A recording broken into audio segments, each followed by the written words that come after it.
Сегодня я бы хотел продолжить серию проповедей про благодать. Кто помнит, что я проповедовал про благодать? И это уже третья проповедь будет. И сначала мы дали определение, что такое благодать Божия. Я надеюсь, что вы помните. От греческого слова «харис», корень «хары» – «благо». Очень удачный перевод на русский язык – «благодать». То есть это все, что делает для нас Бог, то, как Он заботится о нас, чтобы обеспечить нам наше благополучие, благосостояние. Это все благодать. На прошлом собрании мы говорили о том, что благодать, она еще и учит нас, да? Она нас уберегает, она учит нас избегать греховной жизни, жить разумно, праведно. И на самом деле это не скучно, да? Мы проводили параллели, как родители заботятся о своем ребенке. То же самое, так как мы дети Божии, Бог, Он заботится о нас. И те заповеди, которые Он нам дает, они на самом деле нам во благо. Вы помните, да, все это? Сегодня я бы хотел пойти дальше и коснуться такого вопроса, как получить доступ к благодати. И мы начнем с места Писания, которое вы все знаете, особенно кто давно уже спасся, или если вы, может быть, не так давно спаслись, но уже какое-то время в церкви, вы однозначно знаете это место Писания. Это Ефесянам 2 глава, 8 стих. Давайте мы посмотрим это место и смотрите, все места Писания практически, я сейчас уже не буду говорить, как раньше, что мы там то синодальный перевод, то современный пускаем. Все будет в современном переводе, за редким, может быть, исключением. То есть это новый русский перевод, если что. Хорошо? Итак, потому что вы спасены по благодати через веру. И это не ваша заслуга, это дар Божий. Еще раз, мы помним, что означает слово «благодать». И я надеюсь, вы запомнили. Но происходит часто, что люди используют слово «милость» и слово «благодать» как синонимы. Заменяют термины, которые заменяют друг другу. Но на самом деле это разные слова, у них разное значение. И я хочу, чтобы мы, прежде чем мы пойдем дальше, чтобы вы понимали, в чем разница. Смотрите, благодать, можно слайд? Следующий. Благодать – это получение того, чего вы не заслуживаете. А милость – это не получение того, что вы действительно заслуживаете. Простыми словами, если так, то есть есть большая разница. Другими словами, мы не заслуживаем Божьей доброты, мы не заслуживаем Его спасения, Его благословений, но мы все равно их получаем. Из-за Иисуса. Вы понимаете? Это благодать. Мы получаем то, чего не заслуживаем. Это хорошие вещи, которые Бог совершает для нас. Он заботится о нас, о наших нуждах, защищает, ведет к процветанию, к преуспеванию. Это и есть благодать. С другой стороны, мы заслуживаем наказания, но нас не наказывают. Это и есть милость. По милости мы не получаем того, чего заслуживаем. Вы видите, да, есть разница.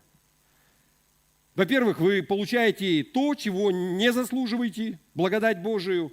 А во-вторых, мы не получаем того, чего заслуживаем на самом деле. Это наказание.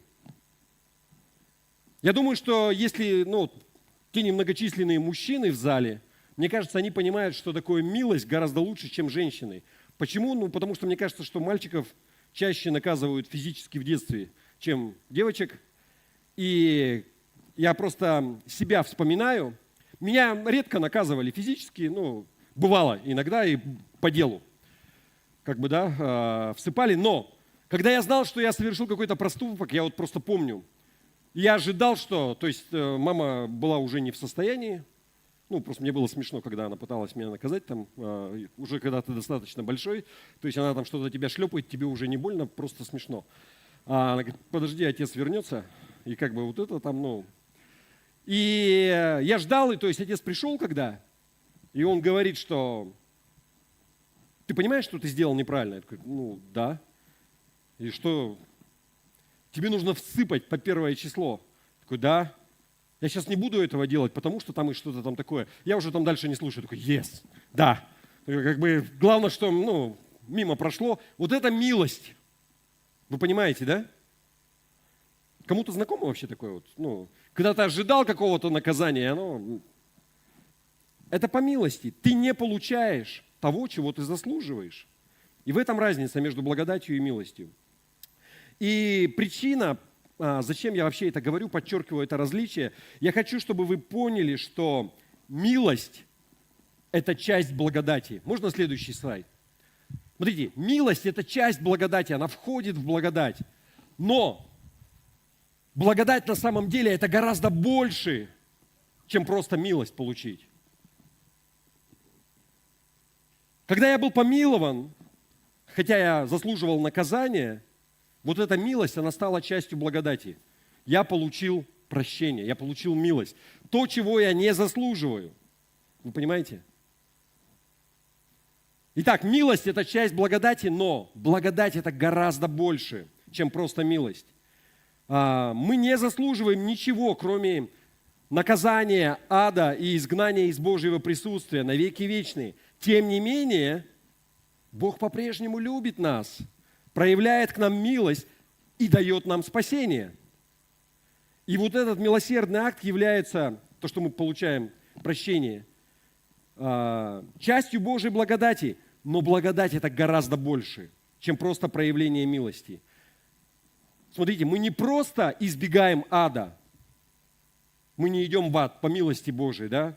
Но мы что? Мы еще и в рай попадаем, где будем вознаграждены за то хорошее, те небольшие хорошие дела, которые мы делаем, за те хорошие поступки. Кто читал, если Откровение, улицы из золота в небесном Иерусалиме. По ним ходить будем. Итак, благодать – это гораздо больше, чем милость. Еще раз. Благодать, она выходит за рамки милости и простирается еще дальше, чтобы обеспечить еще не просто спасение, но и благополучие для нас. Вы понимаете? Хотя милость – это часть благодати. И причина, еще раз, почему я так говорю, смотрите, то место Писания, которое мы читали, Ефесянам 2:8, Павел, он не пишет, что милостью вы спасены или по милости вы спасены. Хотя он мог бы так написать, потому что мы получаем спасение по милости Божией. Вы понимаете, да? Но Павел хочет, чтобы мы понимали, что спасение – это гораздо больше, чем просто проявление Божьей милости. Это гораздо больше, чем просто прощение грехов. Это гораздо больше, чем спасение из ада. Когда большинство из христиан, ты сначала думаешь о спасении, мы думаем, прежде всего об этом. Я спасен от ада. Вы со мной? Я не попаду в ад, и это уже круто, да. Но смотрите, когда речь говорится о благодати, это гораздо больше, чем просто спасение. Это также подразумевает, что мы еще и получаем рождение свыше. Мы становимся детьми Божьими. Мы не просто избегаем ада. Вы понимаете, да? Смотрите, когда я родился как человек, я ребенок своего мамы и папы, это одно. Но когда я получаю рождение свыше, я становлюсь детем Божьим. А если я ребенок Божий, то тогда я и наследник Божий. Сейчас я объясню, что это означает. Смотрите, мы посмотрим позже несколько стихов, которые поясняют это. Как человеческий ребенок здесь, на этой земле, ребенок своих родителей, Александр и Зоя Белых, я являюсь их наследником. То есть мои родители еще живы, пусть Господь продлит их дни на этой земле, но настанет момент, если Иисус к этому времени еще не придет, они уйдут на небо, они умрут. После этого я получу наследство от них. Вы понимаете, да? Моя супруга Лариса, у нее есть ее родители, Леонид и Зоя. Соколовы. Они тоже еще живы, пусть Господь благословит их. Да, понимаете, там Зоя и там Зоя. У нас у старшей дочери шансов не было на имя. Как бы, ну и хорошее имя – жизнь. Да? Когда ее родители, они умрут, пусть Господь продлит их дни жизни, но она получит от них наследство, да? Она является их наследницей. Смотрите, в Царстве Божьем немножко по-другому. Когда я рождаюсь свыше, когда я родился свыше, я стал сыном Божьим, я также становлюсь наследником Божьим, потому что я его ребенок. Вы согласны? Но я не получу своего наследства, пока я не умру. Вы понимаете? Тогда я смогу соприкоснуться со всеми великими Божьими дарами и получить их. Мы можем смотреть, знаете, вот здесь ободряющая вещь в этом, во всем, в чем есть. Если кто-то из ваших близких умирает, мы можем смотреть на смерть своих родных, если они спасены, если они приняли Иисуса, что они умерли для того, чтобы оставить эту землю и получить свое наследство на небесах. Если ты верующий, все не так плохо. У нас есть надежда на будущность. Но давайте посмотрим. Римлянам 8 глава, 17 стих. А если мы его дети, то и наследники. Наследники Божьи и сонаследники Христу. Ведь если мы страдаем вместе с Ним, то вместе с Ним будем и прославлены. Иисус уже сейчас находится в своей славе. По правую руку Отца. Но мы не получим полноты всей нашего наследия, пока Он не вернется. В Библии говорится о втором пришествии Христа. И церковь Его ждет. То есть пока Иисус, Он не вернется за своей церковью, за своей невестой. И тогда что произойдет? Тела всех, кто умер, они будут воскрешены, они будут преобразованы. То есть не в прямом смысле вот это физическое тело, оно встанет, да? И воссоединится с духом, душой. И что будет? Прославленное, нетленное, бессмертное тело. Но я хочу, чтобы вы понимали, что до этого дня, да, те, кто умерли, находятся на небесах, разделяют славу Христа. Они получили только часть наследства. Но в полноте наследства будет, когда произойдет восхищение церкви, когда Иисус, Он придет. Что я пытаюсь сказать? Что, помните, я говорил, вот наша эпоха уже, но пока нет. То есть Иисус, Он пришел, Он дал нам Новый Завет. Но вся полнота Его наступит только когда Он вернется за своей церковью. Аминь. Давайте прочитаем дальше. Галатам 4 глава 7 стих. Еще одно место Писания. Так что ты уже не раб, а сын. А если сын, то Бог сделал тебя и наследником. Кто-нибудь хочет получить наследство от Бога? Не торопитесь только, как бы.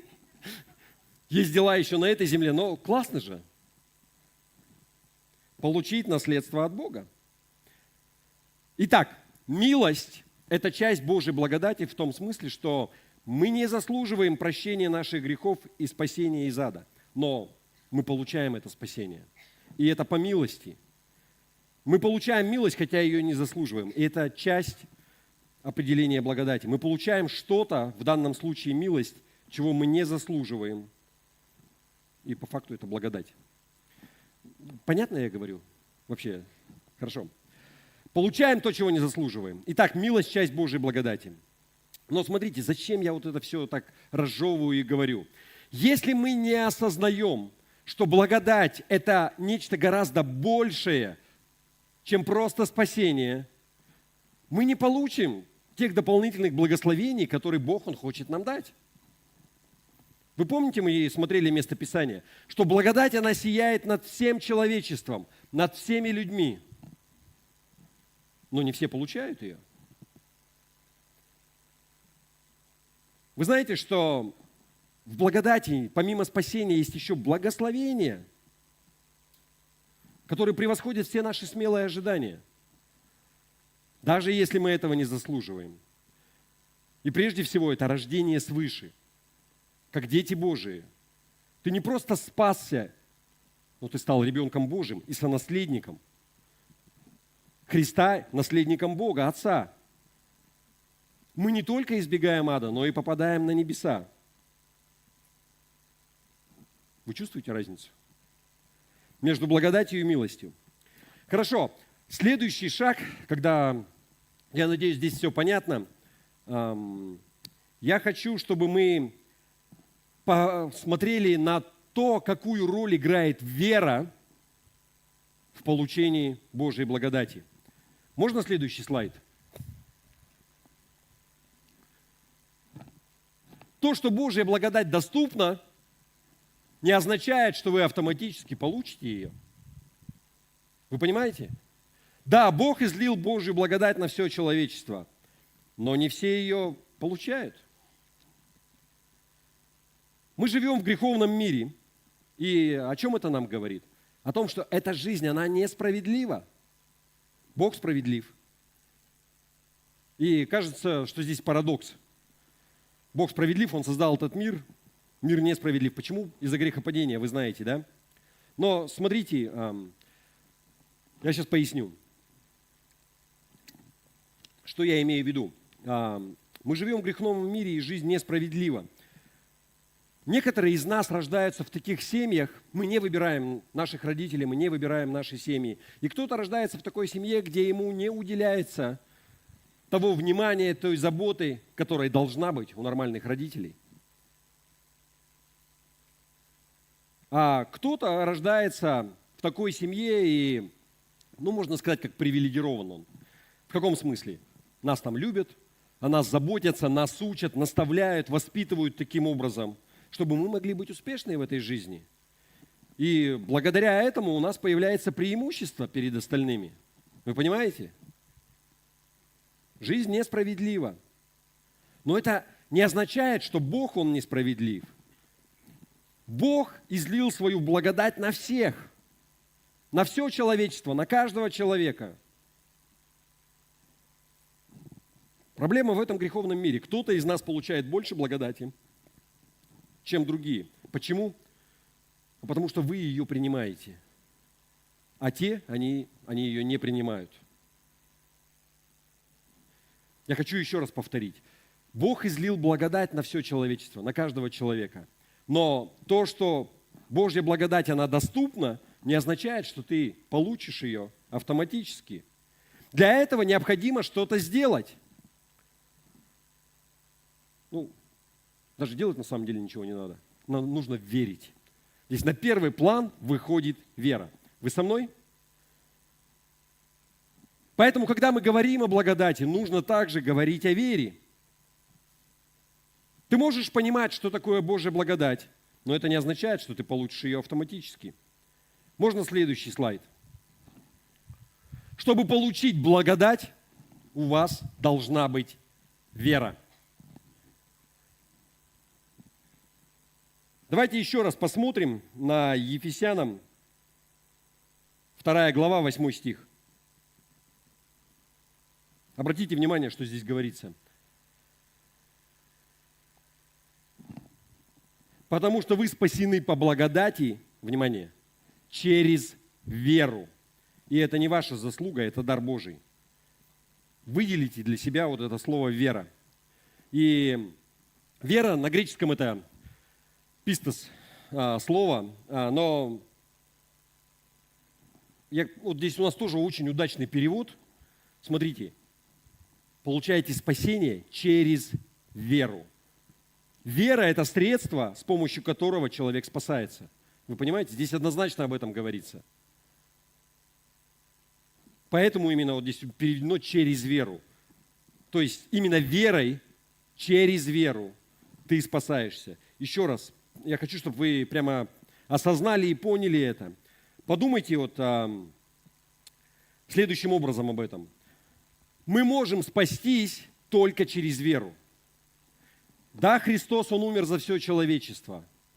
Да, Он умер, Он все совершил, и Он все сделал, нам ничего делать не надо. Но если ты в это не поверишь, ты не получишь спасения. В этом есть смысл? Еще раз. Если у вас есть вера, вы спасены. Если у вас нет веры, вы не спасены. Потому что вера – это единственное средство, с помощью которого человек спасается. Иисус умер за всех, еще раз. В чем разница? Одни приняли Иисуса по вере, а другие не приняли Его, потому что не поверили. Можно следующий слайд?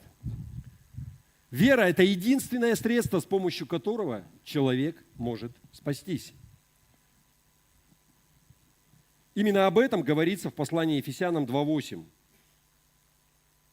Я хочу, чтобы вы просто осознали весь подлинный смысл. Ибо благодатью, подразумевается благодатью Божией, вы спасены через веру. Почему именно через веру? Потому что это единственное средство для нашего спасения. Единственный способ, которым человек может спастись. Внимание! Поскольку спасение, которое мы получаем через веру, является частью Божьей благодати, это также означает, что вера – это единственный способ получить не только спасение, которое является частью благодати, но и вообще всю Божью благодать, все остальные части, которые входят в благодать Божию. Мы также можем получить это только по вере. Вы понимаете, о чем я? Такие вещи, как исцеление, процветание, божественная защита, благословение и так далее, и так далее, и так далее. Это часть Божьей благодати. И мы можем получить это в свою жизнь только верой. Вы понимаете? Еще раз, можно слайд следующий? Вера – единственный способ получить то, что является частью Божьей благодати. Давайте посмотрим Римлянам 5 глава, 2 стих. Очень интересное место Писания. Через Него, это через Иисуса имеется в виду, да? То есть Иисус все сделал. Без Него у нас вообще ничего не будет. Но, поэтому здесь с большой буквой. Через Него, через Иисуса, нам верою открыт доступ к благодати, в которой мы сейчас и стоим. И мы ликуем в надежде на то, что разделим славу Бога. Выделите для себя вот это слово «доступ». Доступ и на греческом, и на русском это означает, что право входить и пользоваться чем-то, если дословно. У тебя есть доступ к чему-то, у тебя есть право. Если у тебя есть доступ в здание церкви, ты можешь заходить сюда и пользоваться то, что здесь есть. Если у тебя есть доступ к нашей сети Wi-Fi, то ты можешь зайти в сеть и использовать интернет здесь. Вы понимаете, да? Хочу задать вам вопрос. Вот согласно этому месту Писания, Римлянам 5:2, что тебе дает доступ к благодати? Вера. Что дает тебе право войти в Божью благодать? Войти в небесные врата и использовать, представьте, Божью благодать для своей пользы. Согласно Римлянам 5:2, то, что мы прочитали, это делает вера. Иисус даровал нам доступ к Божьей благодати через свою смерть, погребение и воскресение. Но мы не сможем войти и воспользоваться, пока мы не поверим, что у нас есть на это право. Вы помните пример на самой первой проповеди, когда я 1000 рублей отдал? Я сказал, что подойди, возьми, 1000 здесь лежит. Если человек, он не поверит в это, что это его, что это, я не шучу, что на самом деле, серьезно, не подошла бы она и не взяла, 1000 до сих пор бы была у меня в кармане. Я бы ее обратно забрал. Вы понимаете, да? Чтобы что-то получить, нужно поверить в это, что у нас есть на это право. Поэтому необходимо иметь веру. Если мы не поверим, что у нас есть на что-то право, что мы можем войти и пользоваться этим для себя, у нас ничего не будет. Следующий слайд можно? Вера – это ключ к тому, чтобы войти в Божью благодать и иметь возможность использовать все, что связано с Божьей благодатью. Я хочу вам привести такую вот иллюстрацию, такой пример, чтобы вы осознали вообще до конца. Потому что каждый раз по 1000 раздавать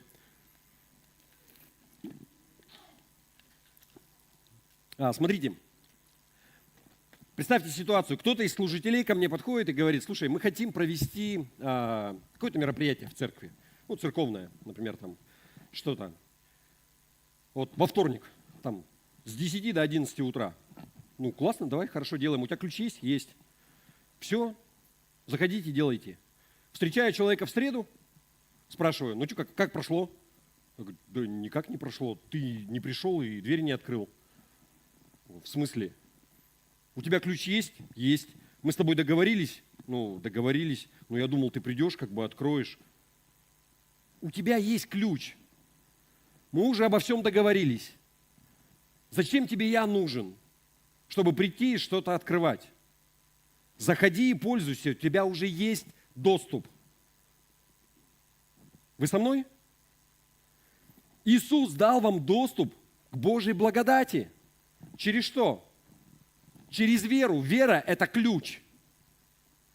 Вот все те обетования, все, что в Библии написано, что вы можете иметь, у тебя должна быть вера. Если ты в это поверишь, ты можешь это использовать. Нет другого способа получить доступ к Божьей благодати, кроме веры. Еще раз, все, что является частью Божьей благодати, или по-другому, все, что Бог хочет дать тебе, должно быть принято верой. Если ты хочешь божественного благословения, ты должен верить, что у тебя есть на это право. Еще раз, не потому, что ты такой классный, а потому что Иисус, Он умер за тебя, и Он уже все сделал. Он был пронзен на кресте в бок. Для чего? Для того, чтобы ты был избавлен от страданий.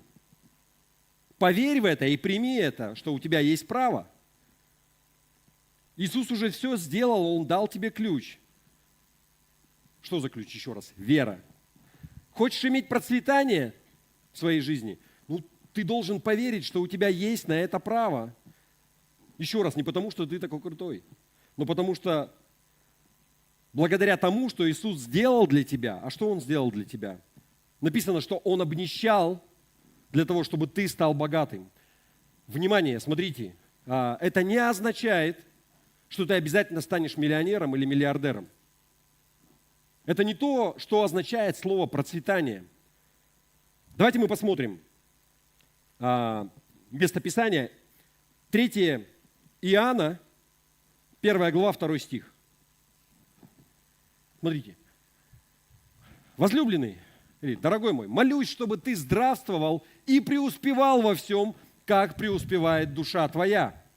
Вы знаете, значение вот этого слова я не стал выводить, но, или у нас есть, да, по-гречески, там есть у нас следующий слайд. Да, преуспевать, благоденствовать, и слово, ну, здесь как юдо. На самом деле оно состоит из 2 слов. Первое, это означает хорошо. И дальше второе слово, одос, это означает дорога или путь на греческом. Если мы соединяем эти 2 слова, буквально это означает хороший путь или хорошая дорога. Когда мы смотрим на это слово «процветать»,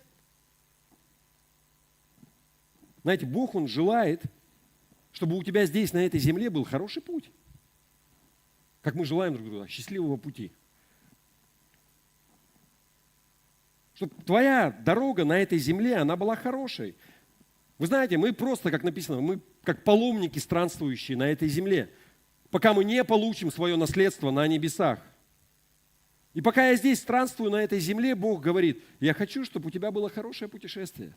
У тебя была хорошая дорога здесь, на этой земле. Не обязательно, что ты будешь миллионером или миллиардером. Если ты хочешь, ну, это отдельная тема про то, как деньги зарабатывать, да? Но однозначно должны быть восполнены твои потребности земные.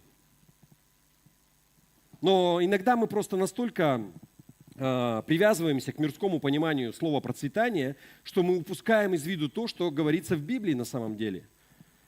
Потому что можно быть богатым, в смысле прям богатым, и иметь ужасное путешествие. Но если вы хотите добиться процветания, вы должны верить, что Бог хочет даровать вам это по своей милости. И я хочу также, Иисус, Он стал, то есть написано, обнищал для того, чтобы мы могли разбогатеть. Еще раз.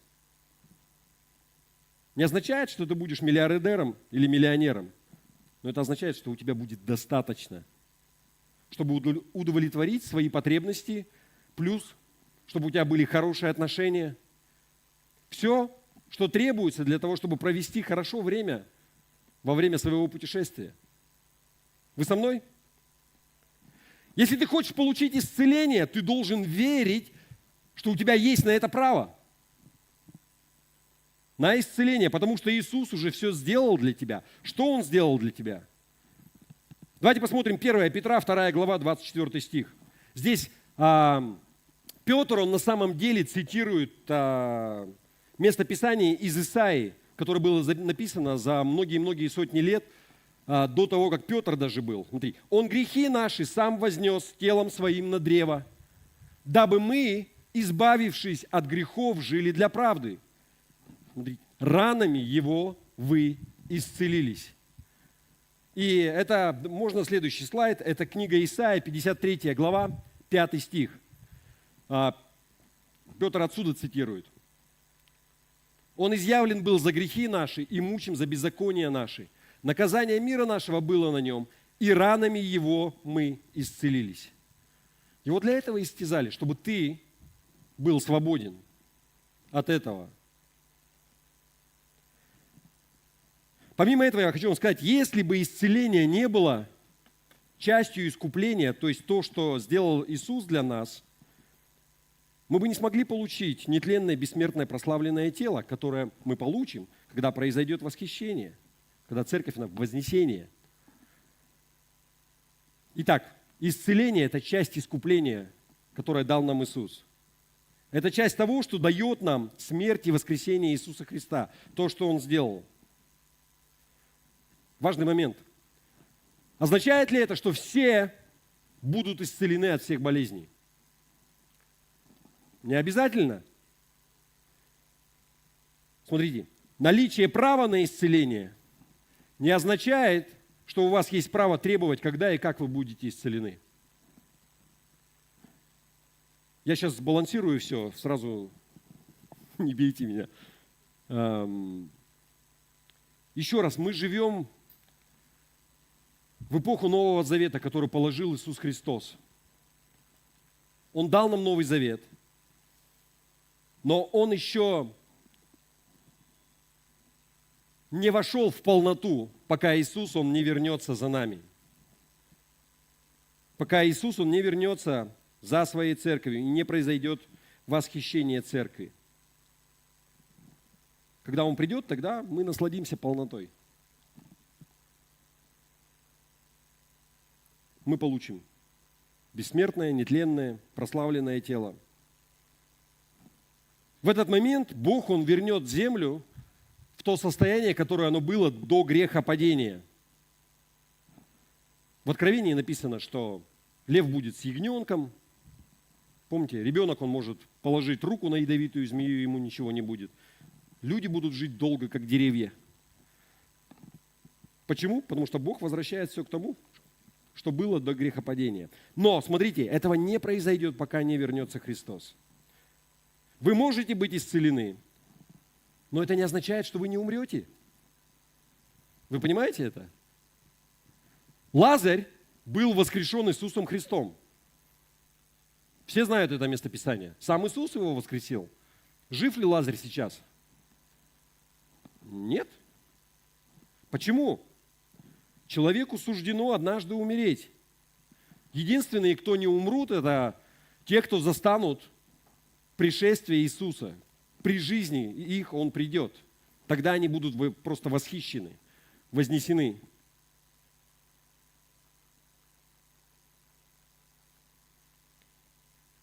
Я для чего все это говорю? Обозначаю все эти маленькие отличия. потому что многие, знаете, вот диссонанс люди до конца не понимают. А почему? Вот говорят же, там, ранами его вы исцелились, и мы молимся за человека, а он не получает исцеления. Скажите, бывает такое? Вы знаете, почему это важно? Если ты молишься за кого-то, а человек вместо того, чтобы получить исцеление, умирает, я просто видел такое, знаете, это просто разрушает веру людей. Полный крах происходит. Люди получают глубокие раны из-за этого. Вы знаете, когда есть случаи, когда проповедники умирали, пастора, вся церковь молится, человек умирает, и это подрывает веру людей. И проблема вот таких вот церквей, движений заключается в том, это, знаете, их называют церкви веры или движение веры, что они на самом деле не понимают правильно некоторых мест Писания в Библии.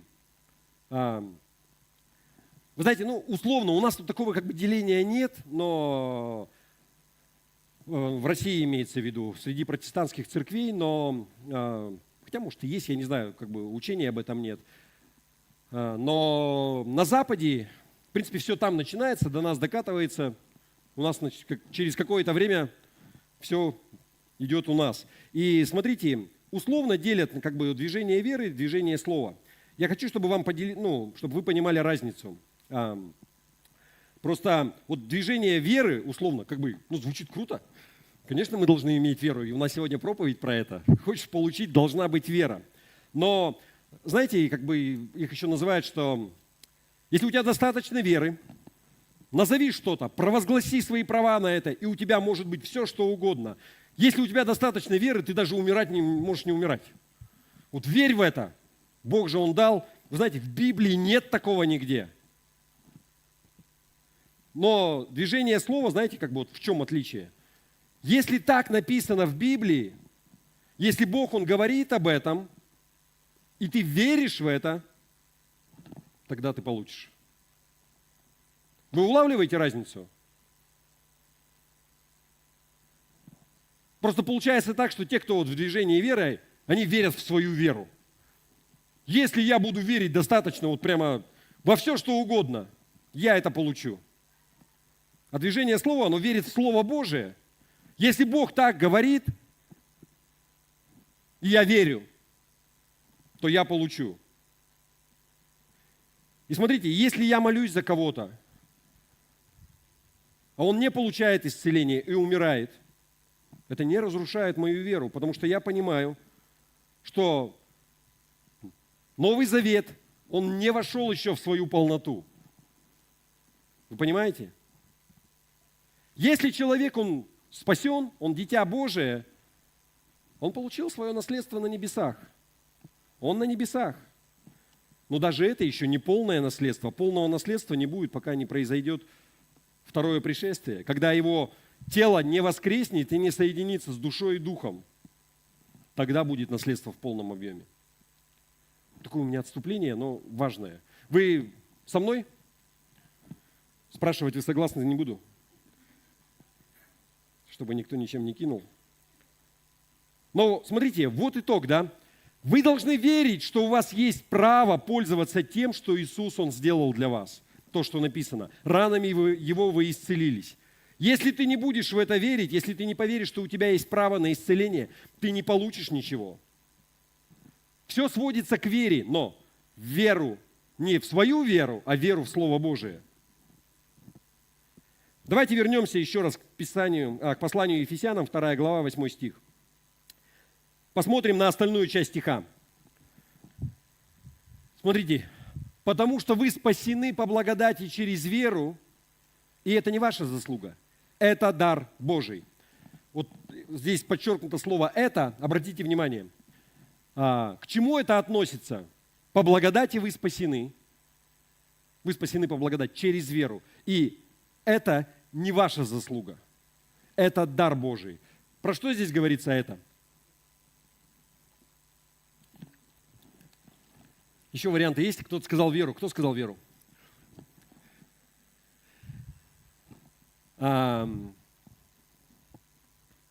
Есть такое учение в церквях, и я сейчас коснусь еще одних дебрей, еще одну банку с червями. Откроем, да. Смотрите, есть такое учение, что здесь говорится про веру. Вы спасены по благодати. Можно следующий слайд? Есть там у меня? Не, это слишком рано. Да. Потому что вы спасены по благодати через веру. И это, имеется в виду вера, не ваша заслуга, это дар Божий. Есть такое учение, но кого-то учили о том, что вот именно здесь говорится про веру. Кто-то получал. Знаете, в баптистских церквях распространено учение. Но смотрите, если таким образом трактовать, то здесь говорится, что Бог вам дает дар веры. И это неправильное учение. Я не буду сейчас, может быть, касаться и вот выводить, чтобы время сэкономить. Тем более я сам не знаю греческого языка. Но я смотрел на толкование тех людей, кто изучает греческий язык. И в греческом языке, вот смотрите, у нас здесь средний род, да, это.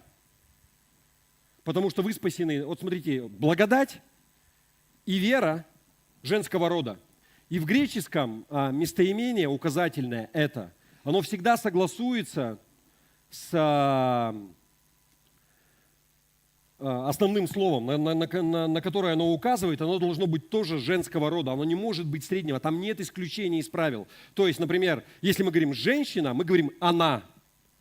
Если мужчина, то это «он», это пример на русском языке. Вот здесь тогда в греческом это тоже должно быть женского рода. И то есть о чем это говорит вообще? Ну и по сути, о том, что оно не может относиться ни к вере, ни к благодати. Что дар Божий, то, что нам дает, это не вера и не, благодать, дар. Но здесь говорится не про это, да? Оно не относится к благодати, не относится к вере. К чему относится здесь вообще вся суть в чем? Это к спасению. Павел хочет подчеркнуть, что спасение мы не можем заработать. Мы не можем его заслужить. Он говорит, что благодатью через веру вы спасены. И спасение – это дар Божий. Вы понимаете? Суть в этом, это однозначно. Я поясню, кто-то думает, зачем все вот эти какие-то детали. Сейчас все будет ясно. Я к чему-то веду. Еще раз. Мы не можем заработать спасение. Это дар Божий через Иисуса Христа. Можно следующий слайд? Перед этим больше нет ничего? Ладно, тогда не надо пока. Смотрите, я просто прочитаю Ефесянам 2:8 то, что. «Потому что вы спасены по благодати через веру, и это имеется в виду спасение». Это не ваша заслуга, что вы его получили. Это дар Божий. Вы ничего не можете сделать, чтобы заслужить спасение. А если говорить о вере, на самом деле, это глагол, да, который обозначает действие, но физически мы ничего не делаем. Мы не исполняем никакой работы. Вера – это просто верить в то, что Бог сказал. Вот и все. И причина, по которой я поднимаю этот вопрос, заключается в том, что есть такое учение в церквях, которое является также ошибочным, что мы не несем никакой ответственности, когда дело доходит до получения благодати Божией.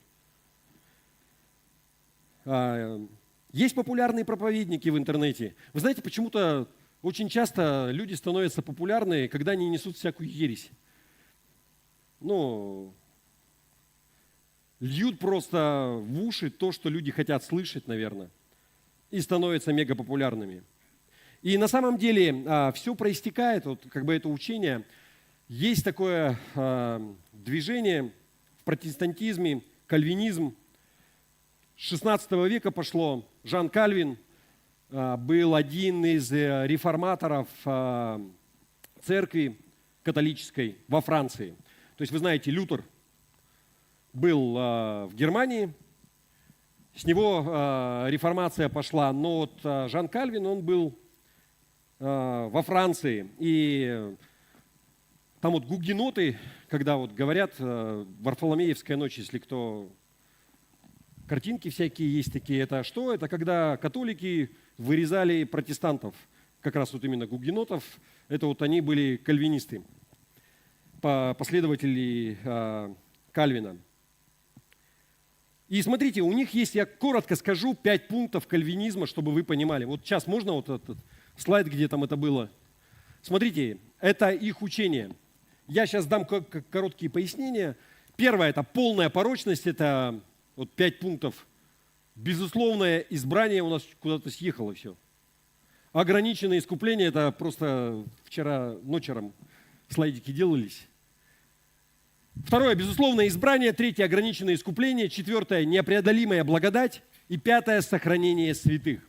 И сейчас я вам дам короткое пояснение. Смотрите. Вообще кальвинизм – это система. И должно быть 5 пунктов, потому что иногда встречаются такие люди, они говорят, ну, я кальвинист, но у меня 3 пункта. Ну, так не бывает. Как бы, да, это просто ты что-то принимаешь, а что-то ты читаешь и не принимаешь, но у них это система. Истинный кальвинист должен верить во все 5 пунктов. Но на самом деле это не основано на Священном Писании. Я вам скажу, что они сделали эти 5 пунктов и потом просто дергают места Писания из Библии для того, чтобы подтвердить свои измышления. Давайте мы посмотрим. Вот смотрите, первое, полная порочность, и это очень важно. Что это означает вообще? Они верят, что после грехопадения, когда Адам и Ева, они согрешили, человек, он полностью порочен, в нем нет ничего хорошего. Он полностью греховен. То есть это то, что произошло с Адамом и Евой, и это передалось всем людям. И все люди на самом деле, согласно этому учению, мы не можем ответить Богу самостоятельно. И я даже слышал такую иллюстрацию, которую они приводят, чтобы пояснить вот это учение. Смотрите, представьте, что вы приходите в похоронный дом, то есть умер кто-то из ваших близких. Вы приходите, этот человек, он лежит в гробу уже. И у вас есть эликсир, который, если он выпьет, он воскреснет. И вы подходите к этому человеку, смотрите на него и ставите это на краешек гроба и говорите ему: выпей. Но он не может ничего сделать. Почему? Да потому что он мертвый. Он уже умер. Он не может взять его, не может ничего сделать. Тогда ты что делаешь? Берешь ему на грудь, ставишь. Ну вот он, выпей. Это вот они такой пример приводят. И человек не может ничего сделать. Он мертв. Он не может проглотить это, влить себе. Тогда ты ставишь ему на лоб и говоришь: глупый, это эликсир жизни, выпей его, и ты воскреснешь. Но он не может тебе даже ответить. Почему? Потому что человек мертв. Если бы мог, он бы сказал: ты сам глупый. Ты не видишь, я мертв. Единственный способ, каким образом ты можешь это сделать, это просто взять сосуд, рукой раздвинуть ему челюсти и просто влить это туда. И это вот то, как они говорят про человека, что он полностью порочен. Мы не можем ничего получить. Мы глухи к тому, что исходит от Бога, слепы к этому. Понимаете? Второе, то, что они учат, это безусловное избрание. Это означает, что Бог кого-то предопределяет, что он будет спасен и пойдет в рай, а кто-то пойдет в ад. И вот это вот безусловное избрание. То есть, другими словами, это не зависит от того, что человек делает в настоящем или в будущем, потому что Бог, Он предопределил. Если Бог кого-то собирается спасти, Он должен выбрать, кого Он спасает. Но тогда получается, что Он кого-то избирает для того, чтобы он пошел в ад. Я не знаю, я поясню, зачем мы всего этого касаемся. Казалось бы, весь этот бред, но на самом деле, вы знаете, среди протестантов 20% кальвинисты, где-то ориентировочно. Это очень распространенное учение, и, может быть, вы увидите, что оно пустило какие-то корни, есть какие-то последствия. Я хочу, чтобы вы знали, что нет ничего нового под этим светом. Все уже было когда-то.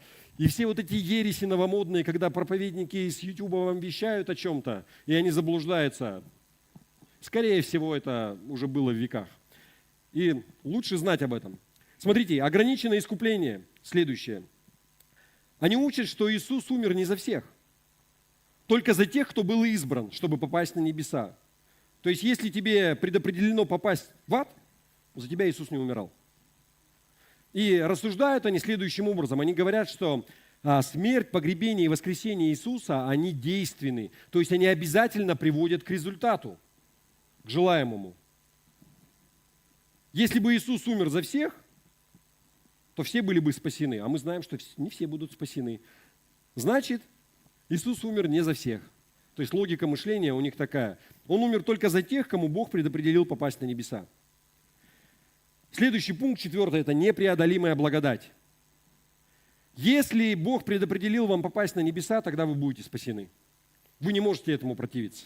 Ты уже ничего не сможешь сделать, ты будешь спасен. Бог собирается излить на тебя свою благодать, потому что у тебя нет возможности сопротивляться этому. Ты мертв. Он тебе челюсть раздвинет и просто тебя вольет туда. Это непреодолимо. И 5 пункт сохранения святых, вы знаете, это, вот это, наверное, многие слышали, часто бывают дебаты. Это означает, что ты не можешь потерять своего спасения.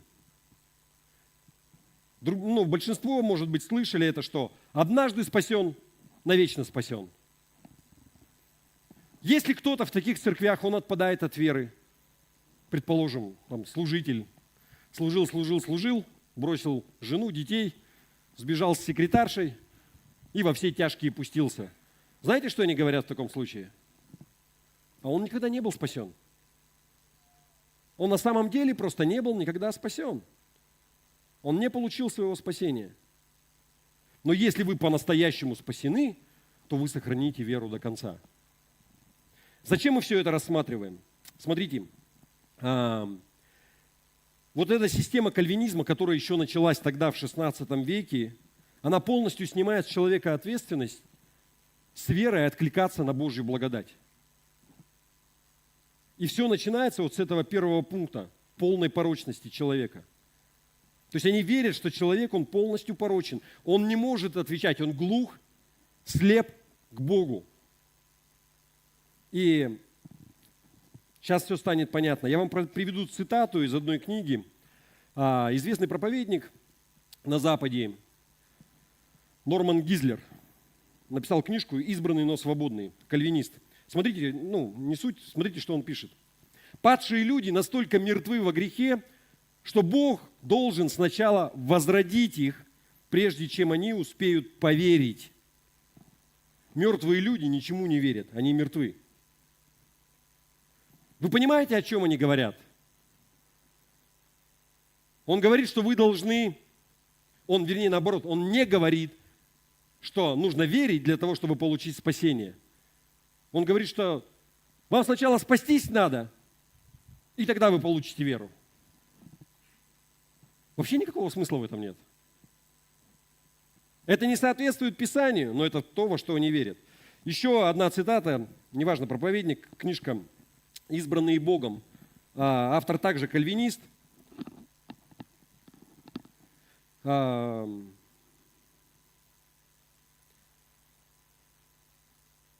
Здесь вот я хочу, чтобы вы понимали, что их учение, они говорят, что возрождение, оно предшествует вере. То есть ты сам, тебя Бог должен оживить. То есть ты мертв вообще во всем. Бог тебя приводит к вере таким вот образом. То есть спасение или сам факт спасения предшествует вере. Смотрите, цитата из книги. «Наша природа настолько испорчена, сила греха так велика, что если Бог не совершит сверхъестественную работу в наших душах, мы никогда не выберем Христа». Смотрите дальше. Мы верим не для того, чтобы родиться свыше. Что вообще? Мы рождены свыше для того, чтобы верить. Все с ног на голову. Это полностью противоречит тому, чему учит Библия. Библия учит, вот мы смотрели, что сначала вы должны поверить, и тогда вы будете спасены. Я вам сейчас приведу 3 коротких места Писания, чтобы подтвердить это. На самом деле таких мест Писания много. Можно просто идти по посланию римлянам, и там стих за стихом будут подтверждения, но я вам из разных мест приведу. Первое место – это Деяния, 16 глава, 31 стих. «Веруй в Господа Иисуса, – ответили они, – и ты будешь спасен, и твои домашние». Внимание! Верь сначала, и ты будешь спасен. Вера – это необходимое условие для спасения. Дальше, Римлянам, 10 глава, 9 стих. «Если ты исповедуешь своим языком, что Иисус Господь, и если ты веришь сердцем, что Бог воскресил Его из мертвых, то будешь спасен». Аминь. Римлянам, 5 глава, 2 стих. «Через Него нам верою открыт доступ к благодати, в которой мы сейчас и стоим, и мы ликуем в надежде на то, что разделим славу Бога». Вера – это необходимое условие для получения спасения. Вы согласны? Смотрите, причина, по которой кальвинисты так сильно отклонились от истины, и вот их учение – это ересь, потому что они верят, что все происходящее – это воля Божия, даже грех. У Бога все по Его воле происходит, но Бог не несет ответственность за грех. Смотрите, у них самый первый основополагающий тезис, когда они говорят, что человек полностью порочен, он неверен. Я поясню сейчас, зачем я это говорю. Рассуждения их верны, но сама основа неверна. Они отталкиваются от ложного утверждения, и поэтому уже не важно. Они там какие-то выводят умозаключения и приходят к ложным выводам. Человек не полностью порочен. Библия этому не учит. Да, из-за греха первородного, которое совершили Адам и Ева, человек порочен. Но он не полностью порочен. То есть это не означает, что он не слышит, не видит, слеп к Богу. На самом деле Библия даже учит обратному. Она нас чему учит? Что мы созданы по образу и подобию Божьему. У нас есть способность мыслить и отличать добро от зла. Как у Бога, вы понимаете? Когда Адам и Ева согрешили, что произошло? Они спрятались. Почему? Им стало стыдно. Обнаружили, что ноги, они понимали, что они совершили неправильный поступок. Но кальвинисты полагают, что человек, он настолько порочен, он не способен верить. И поэтому Бог сначала должен возродить его, прежде чем он сможет поверить. И они ошибаются. Они ошибаются в этом, что человек полностью порочен. Но в Библии написано, что мы созданы по образу и подобию Божьему, мы все равно отличаем добро от зла. Печально, и зачем я это все говорю, потому что кальвинистское учение, оно проникает в систему верований многих людей. Каким образом? Мы начинаем верить, что Бог все равно сделает то, что Бог собирается сделать. Зачем молиться? Доходит до этого. Но Он все равно Бог, Он все равно сделает то, что Он хочет. Люди перестают молиться. Все, что происходит, воля Божия. Даже грех. Все предопределено. Что? И здесь получается, что на самом деле не имеет значения, есть у тебя вера или нет. Бог все равно собирается сделать то, что Он собирается сделать. Все зависит от Него. И это полностью противоречит Библии. Давайте откроем Евреи 11 глава, 6 стих. Смотрите. Без веры же Богу угодить невозможно, потому что каждый, кто приходит к Нему, должен верить в то, что Он есть, и что Он вознаграждает тех, кто Его ищет. Мы должны верить, что Бог существует, и Он вознаграждает тех, кто ищет Его. Почему? Потому что они имеют доступ к Его благодати. Благодаря чему? Благодаря вере.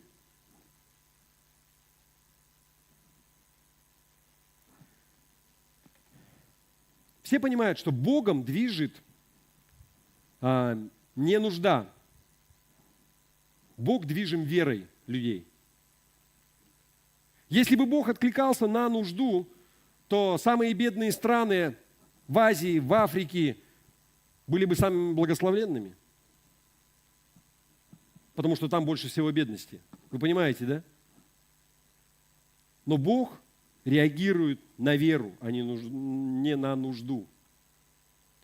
Ты можешь нуждаться сколько угодно, но если ты не поверишь, что ты имеешь право на благословение, если ты не будешь поступать по вере, если ты не будешь просить, ты ничего не получишь.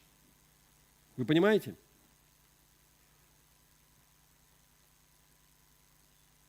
Одна из причин, такая скользкая тема тоже, почему западные страны так преуспевают. Потому что они построили свою систему на христианских ценностях. Другая причина, потому что они больше 500 лет грабили все остальные страны и весь остальной мир. Но тем не менее.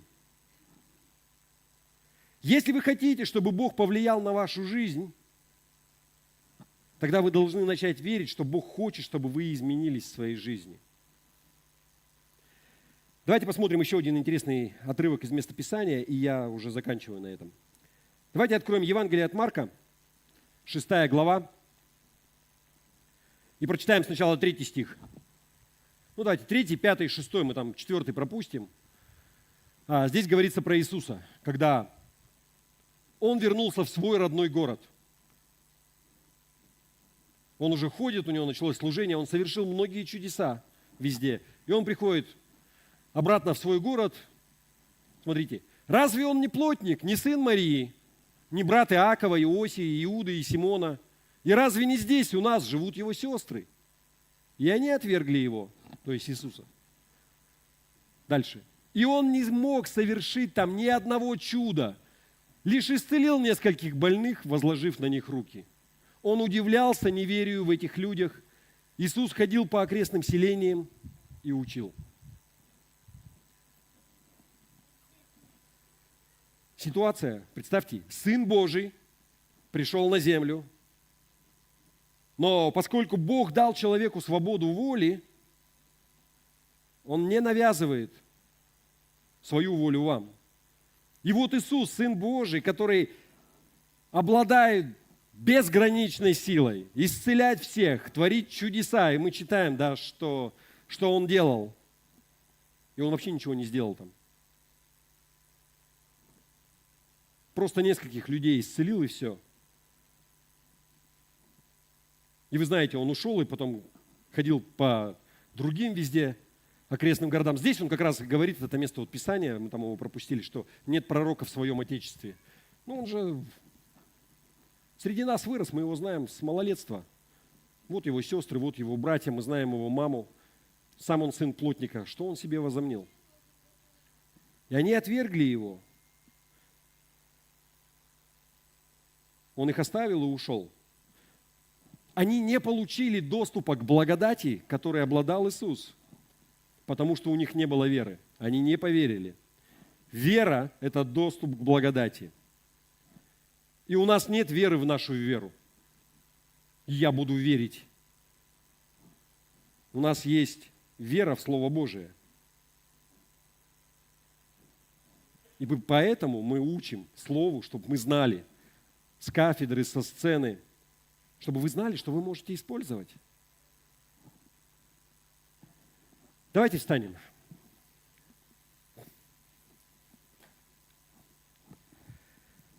Если ты здесь сегодня, и ты еще не спасен, нет такой причины, почему бы ты не мог получить спасение. Иисус дал нам спасение, и это часть благодати. Ты не можешь ее заработать, ты не можешь ее заслужить. Это просто благодать. Именно поэтому Слово Божие называет это даром. Это дар спасения. Бесплатно, незаслуженно. Но чтобы получить, ты должен сделать одну вещь. На самом деле и делать ничего не надо, но тебе нужно поверить. Иисус умер за ваши грехи, Бог воскресил Его из мертвых, и у вас есть доступ к этому спасению. И милость – это часть этого. Ты не отправишься в ад, если поверишь. Но есть нечто большее даже, чем просто не попасть в ад. Ты попадешь в рай. Ты получишь наследство. А однажды, когда Иисус, Он придет, получишь бессмертное прославленное тело. Но примешь ты спасение или нет, зависит только от тебя. Потому что единственный способ получить этот дар спасения – это поверить в Него, поверить в Иисуса. Если ты не поверишь, ты не сможешь войти. Иисус уже все сделал, Он может спасти тебя, но ты должен сказать: я верю в это, и я принимаю это. Давайте мы все головы склоним, закроем глаза.